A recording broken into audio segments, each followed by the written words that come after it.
कामिका एकादशी श्रावण मास के कृष्ण पक्ष की एकादशी को मनाई जाती है। यह भगवान श्री हरि विष्णु को समर्पित है।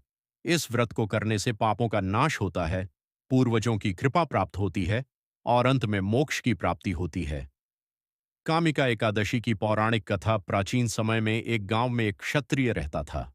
एक दिन किसी विवाद के कारण उससे एक ब्राह्मण की हत्या हो गई। इस पाप के कारण उसे समाज से निकाल दिया गया और वह अत्यंत दुखी रहने लगा। अपने पाप से मुक्ति पाने के लिए वह अनेक ऋषियों के पास गया। अंत में वह एक महान ऋषि के आश्रम पहुंचा और उनसे प्रार्थना की कि उसे इस महापाप से मुक्त होने का उपाय बताएं।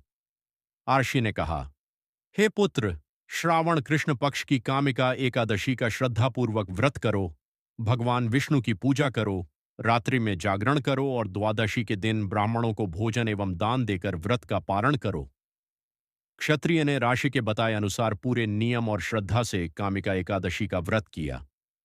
भगवान विष्णु उसकी भक्ति से प्रसन्न हुए और उसका ब्रह्म हत्या जैसा महापाप भी नष्ट हो गया। मृत्यु के बाद उसे भगवान विष्णु के धाम वैकुंठ की प्राप्ति हुई। कामिका एकादशी का महत्व। भगवान विष्णु की विशेष कृपा प्राप्त होती है। बड़े बड़े पापों का भी नाश होता है। पितरों को शांति मिलती है। घर में सुख, समृद्धि और शांति आती है। अंत में मोक्ष की प्राप्ति होती है। व्रत विधि। प्रातः स्नान करके स्वच्छ वस्त्र धारण करें। भगवान विष्णु और माता लक्ष्मी की पूजा करें।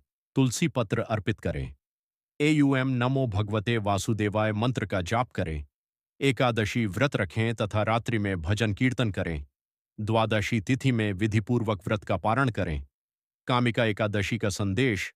सच्चे मन से भगवान विष्णु की भक्ति, व्रत, दान और सत्कर्म करने से व्यक्ति के पाप नष्ट होते हैं और जीवन में सुख, शांति तथा अंततः भगवान के परम धाम की प्राप्ति होती है।